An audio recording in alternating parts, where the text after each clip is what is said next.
Велешанката Лилија Димитриевска е мајка на два неподвижни сина.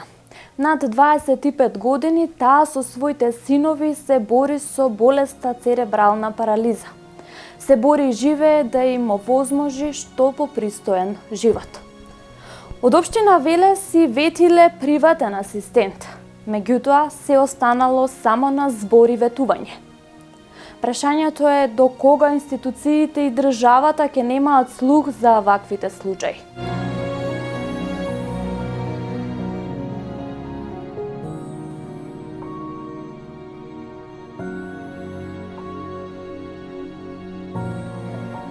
Токму за незината животна приказна, болна до срж, разговараме во најновото издание од емисијата од своја страна.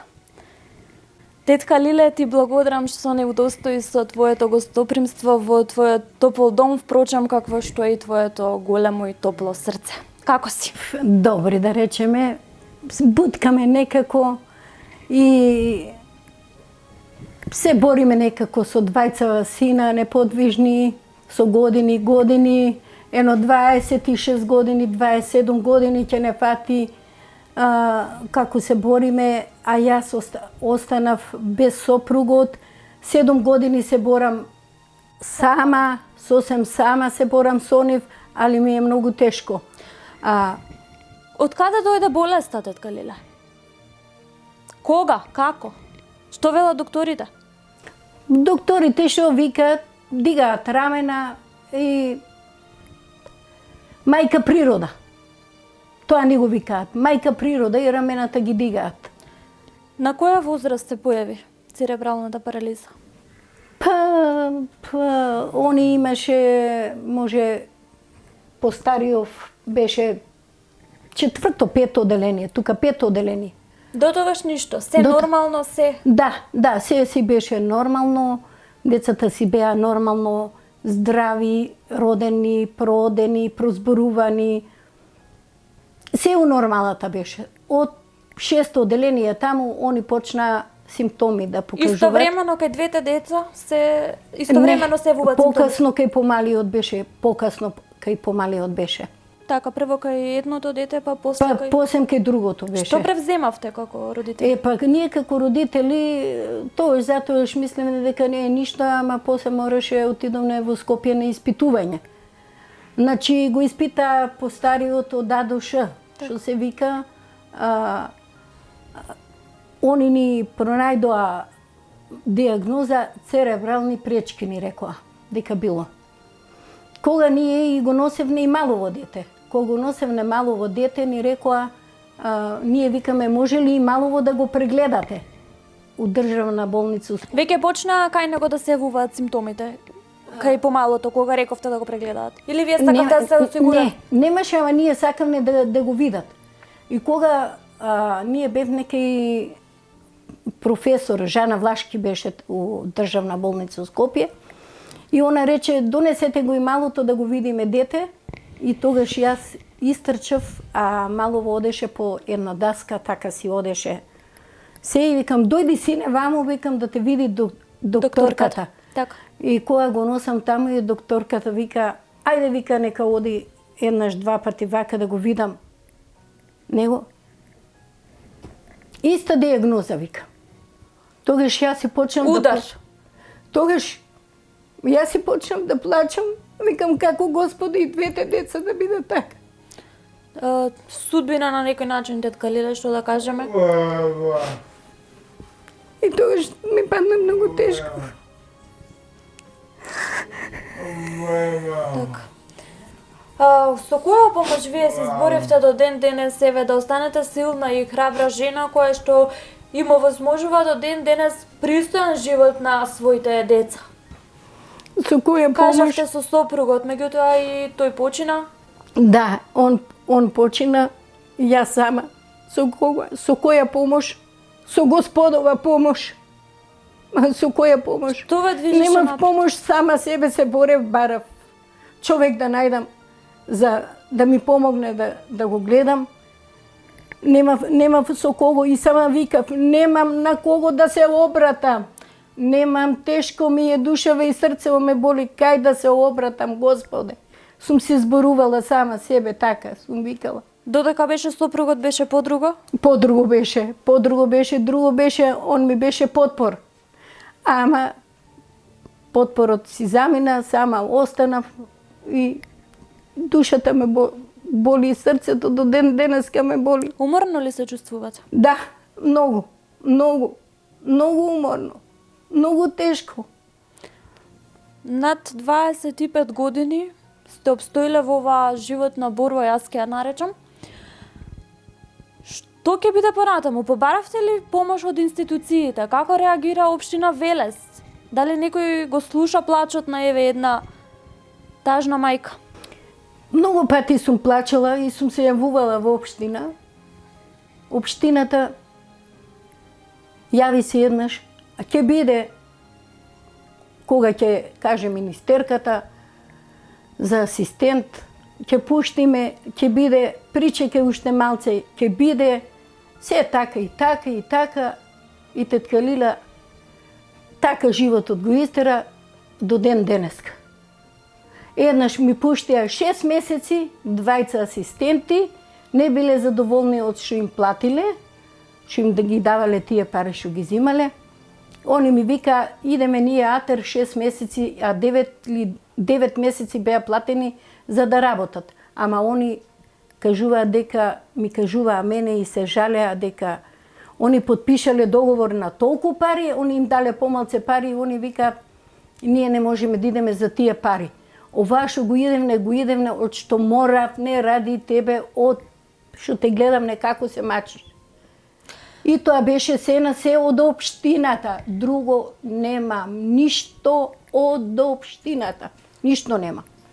Никаква помош. Што ти е најпотребно? Освен, нели, приватен асистент? Да, асистент ми треба да ми пуштат асистент, сакам. За да ми се олесни животот, не можам вака да издржам. Многу ми е тешко, а вака не се издржува. Не може 4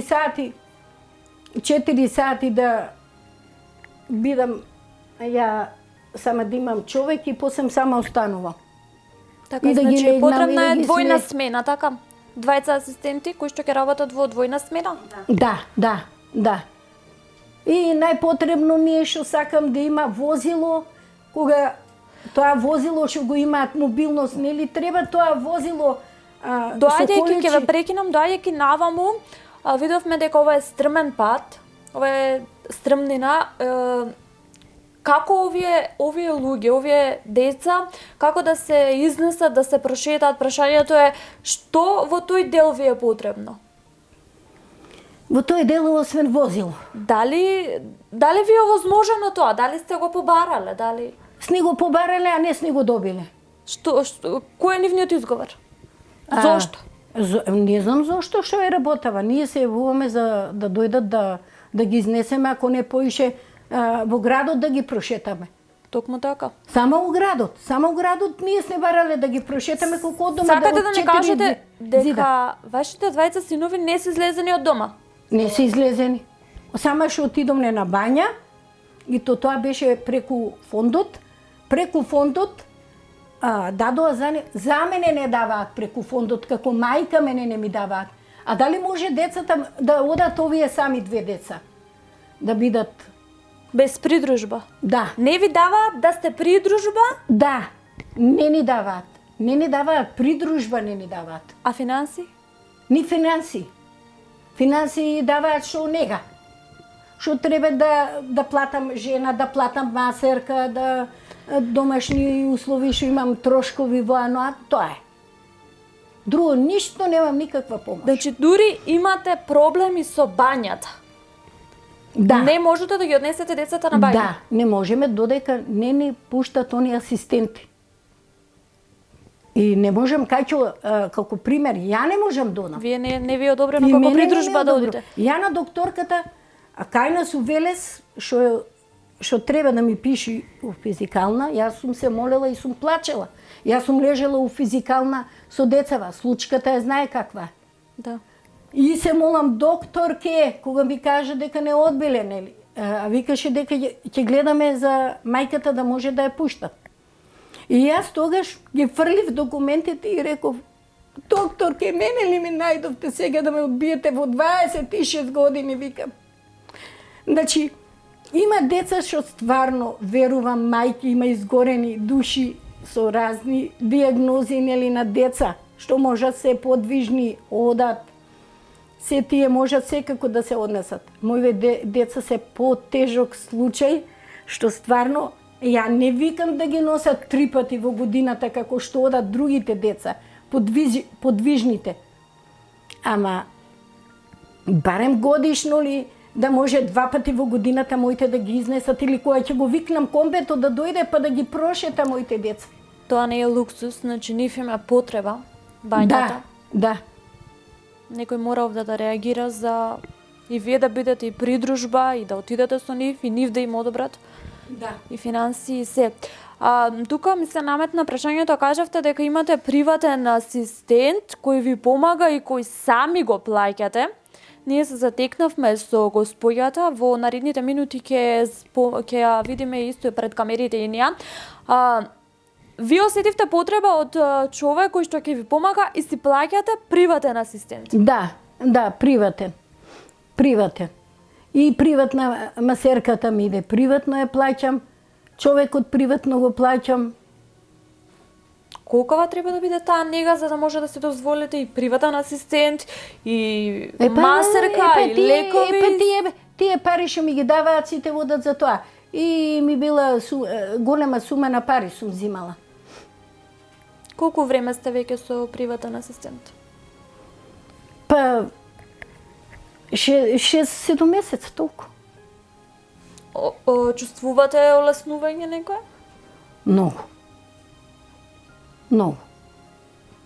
Многу осеќам, полесно ми е што за 4 сати тоа за мене многу значи до кога бев ја сама.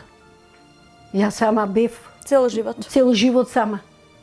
Ја жени сум викала ќе дојде некоја, дојде работи 3-4 месеца замини. Па плачи јас, за секого сум плачела, секој што идел.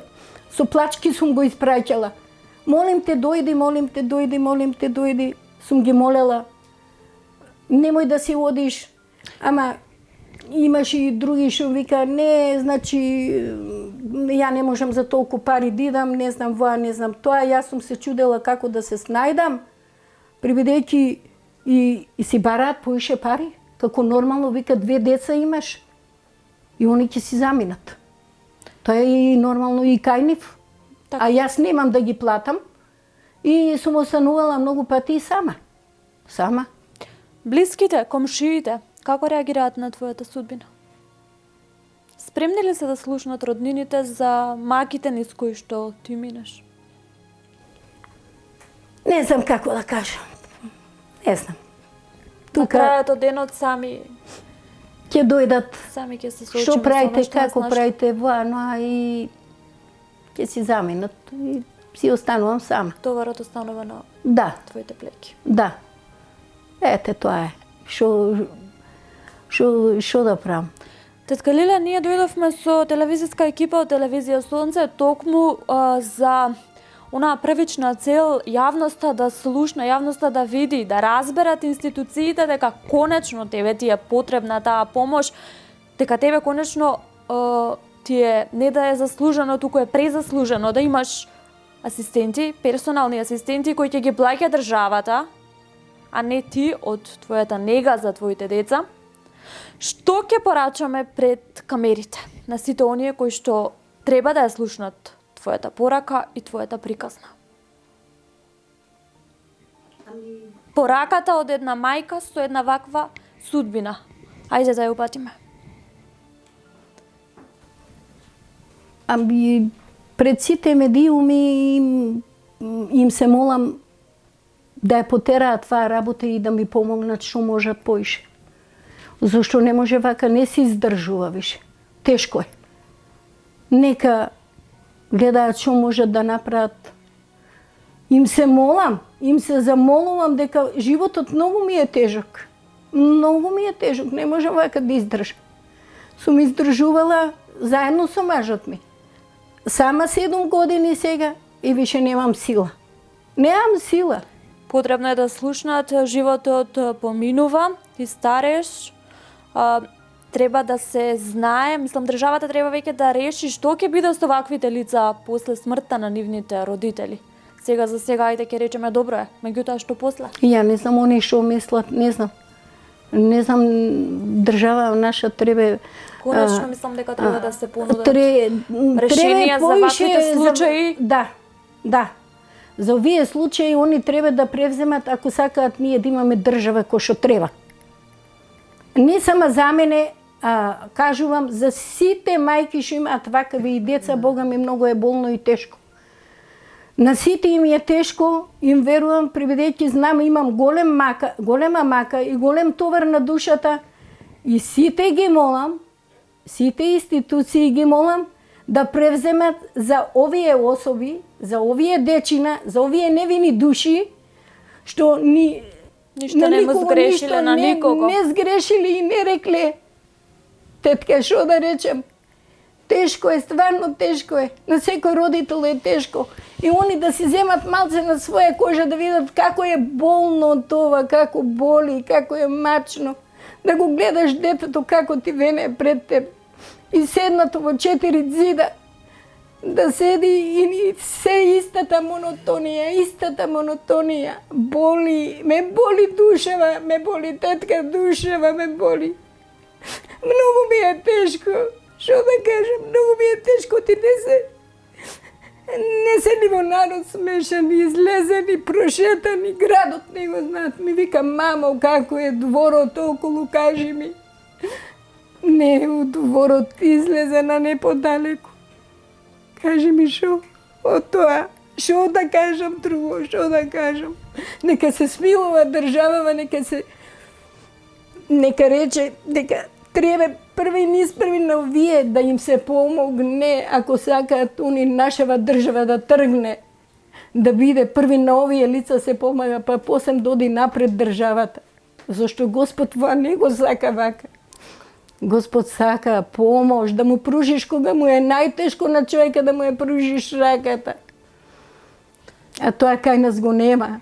Тетка Лилја, после ова јас верувам дека конечно ќе се слушне за твојата судбина, дека конечно државата и сите оние кои што треба да слушнат, ќе слушнат за судбината на овие млади луѓе кои не по своја вина, еве, животот вака ги казнил, да речам, на најсуров можен начин. Јас на самиот крај ќе ти се заблагодарам што не прими во твојот дом. Фала ви многу што... Ќе ти честитам за борбата, за упорноста и за храброста, што вака се носиш со се оно што ти го приредил животот. Ќе ти посакам да бидеш силна, да останеш силна, бидејќи верувај дека твоите деца сакаат да те гледаат само таква.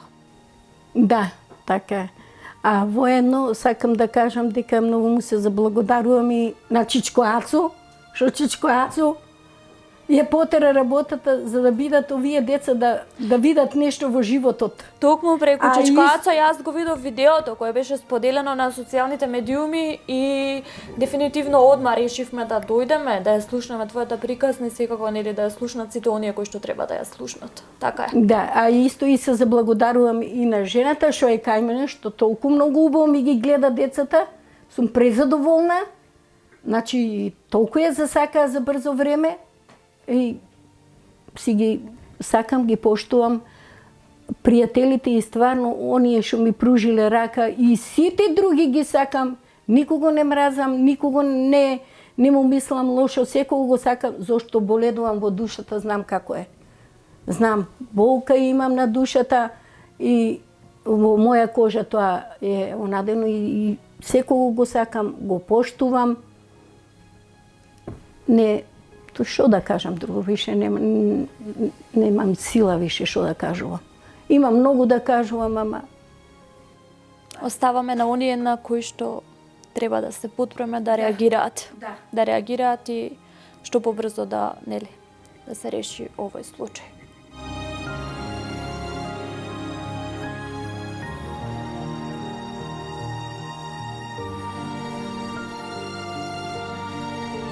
До мене ја имаме Емилија Ќучукова, жената која што всушност е ангажирана како приватен асистент да ја помага на тетка Лиле за грижата за незините деца.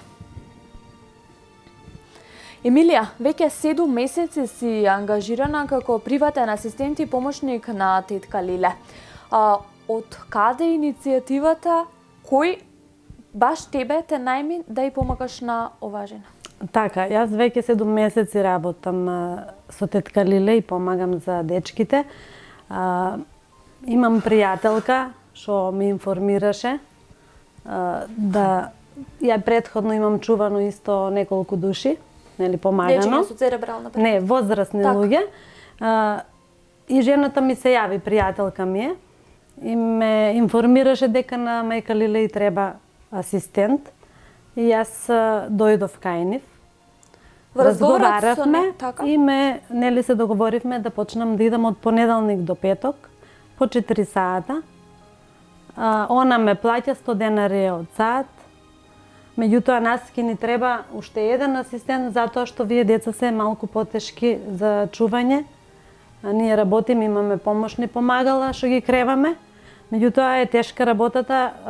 Јас од кој ќе се отидам, мајката продолжува со нив, ноќе исто има потреба, дечките имаат потреба од помош. Ноќе станува, дења нонстоп е со активности околу нив, така да 4 сата нези се многу малку. Јас се вложувам максимално да ја помогнам, да ослободам во тие 4 сата да не фаќа, меѓутоа имаме работи кај што треба корсетите да ги наместиме заедно. Тоа сам не може никој да го направи. Мора еден да го држи детето, другиот да го става корсетот и така. Од понеделник до петок? Да. Секој ден по 4 сати? Секој ден по 4 сата, од 8 до 12. Колку е тешка грижата за ваквите лица? Па јас ги сакам и мене ми се драги дечките и не ми е тешко, повеќе е на мајката тешко, што и емотивно е она мајка поврзана со децата. Јас и работам, си ја терам работата. Не смеам емотивно тука да работам. Токму и во нивните очи се гледа дека и они тебе те сакаат, дефинитивно овие луѓе да така чувствуваат кога некој им пружа љубов и кога тоа го видовме и денес на снимањето, колку тие само се смеја и колку беа среќни со нашето присуство. Емилија, еве ајде да упатиме една порака од твоја страна, што е најпотребно на оваа жена и конкретно што треба да се слушне за ваквите случаи? Па да, нези треба уште еден асистент, значи нези треба цело работно време и да има асистентите да ја ги плаќаат. Она двои од мобилноста на децата за да ми даде мене плата. Барем ако може да се помогне асистентите да се плаќаат и цело работно време 8 сата да биде со помош. Почитувани, тоа беше уште едно издание од емисијата од своја страна, овој пат во едно поинакво светло. Разговаравме со велешанката Лиле Димитриевска, која што на 25 години веќе се бори со тешката судбина и незината приказна болна до срж со незините 2 неподвижни синови. После оваа емисија се надеваме дека оние кои што треба да слушнат ќе ги слушнат незините молби и незиниот плач ќе допре конечно онаму каде што треба да допре. Ви благодарам што не следевте. Се гледаме веќе наредната среда со нова животна приказна. До тогаш, довидување.